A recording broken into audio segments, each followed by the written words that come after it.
All right, so only murders in the building. Which of the Pickwick triplets? Question. Obviously, the whole season arc is Steve Martin. You can't get through it. But obviously, from an editor standpoint, you must have had a similar challenge trying to pull that sequence off. So, what were the challenges in trying to do that sequence? Oh wow! It was such a complicated sequence, even on the script pages. It opens with start split screen, and there were all these different stories being told at once. And so we went in with a plan of attack to sort of map it all out in pre-production, so that we knew where everything was going to go. And obviously we had the pre-record from Steve doing the whole song, which then we kind of had laid in as our tracks as like a bass, and then he would perform it live in these chunks. So we had like multiple chunks of little sections of the song, and then we're bringing it in, and it's a whole mosh podge, as you can imagine, of live recording, pre-record, and all of that, and it was a big puzzle, but it was so fun to put together for And us. Steve, like, I was kind of shocked to learn how much he actually rehearses. Every little bit that we do in Murders, any joke, any song, anything, he rehearses. Even like a legend at his level. So he spent a lot of time rehearsing the song. Breaking it into bits was helpful, but from an editing challenge, he was just so great in every take. It's just such a joy to edit Steve Martin. Yeah. And so we have a lot of editors who watch, student editors. So what would you advise? So I find they always struggle with the preparing portion of that. So how did you actually prepare? So if the students are trying to break down how they should break down the sequence, how would you prepare that sequence? Ooh, that's such a good question.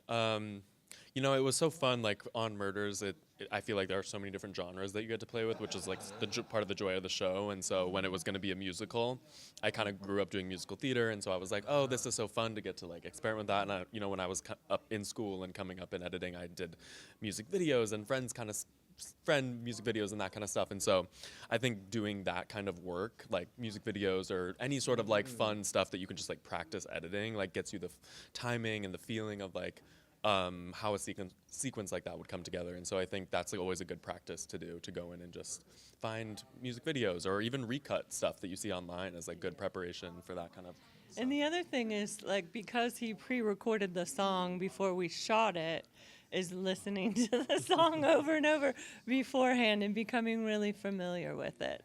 And then when we get his dailies, that's kind of our sacred time. So we would watch the dailies over and over before we even started cutting, so that we were really familiar with the takes, familiar with his performance, kind of knowing the landscape before you start digging in and editing something like that. Even though we had prepared the split screen sequence with title cards and kind of had a map going, you still had to kind of watch all your footage, kind of take a breath, and then say, okay, let's dive in.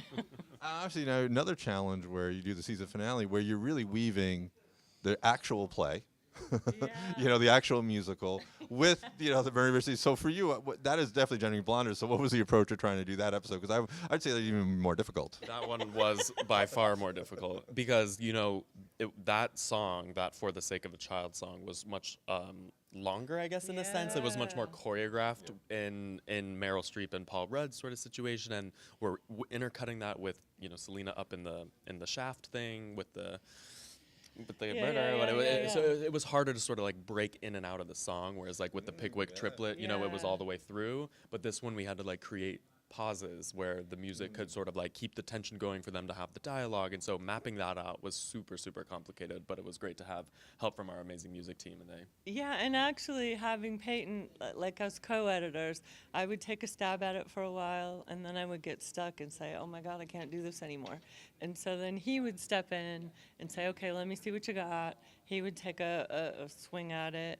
And so there was a lot of back and forth and kind of helping each other where we were struggling. So we both were helping to figure it out. It was one of the most complicated sequences we've done in the 3 seasons we've been on the show. Well, and it was one of those moments where it was really like editors being problem solvers. It was like, how do we make this sequence work with what was shot, getting through the song, telling these story points while keeping up the tension of one of our main characters' life is in danger. So there are all of these elements that you're trying to balance and keep going to, the climactic moment. One thing I like about the show the most is sometimes after a few seasons the show gets a little stale or repetitive. You seem to be evolving up.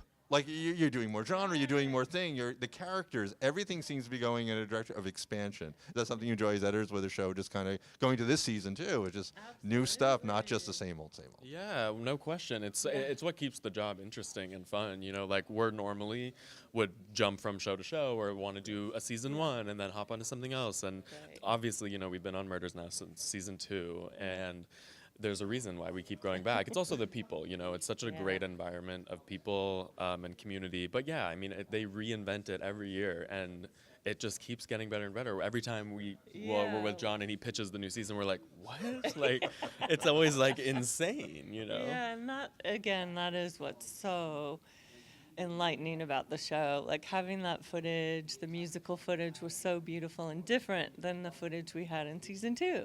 And then in season 4, you know, you've got this whole cast of characters and it's very different. Framing's different, rhythms are different.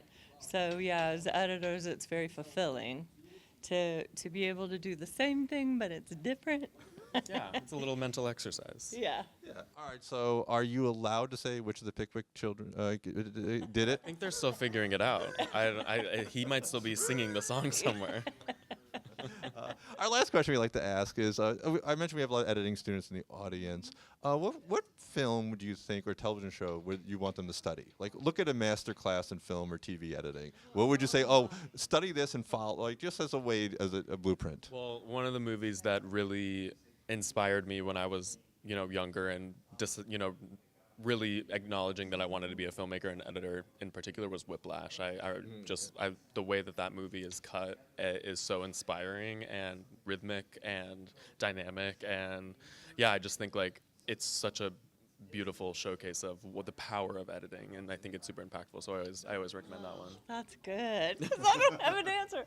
I would say for me, growing up with parents who loved movies, I watched a little bit of everything. I would watch dramas, musicals, you know, romance, independent cinema. My parents turned me on to the Coen brothers and Blood Simple, like kind of watching as much different kind of genres as you can.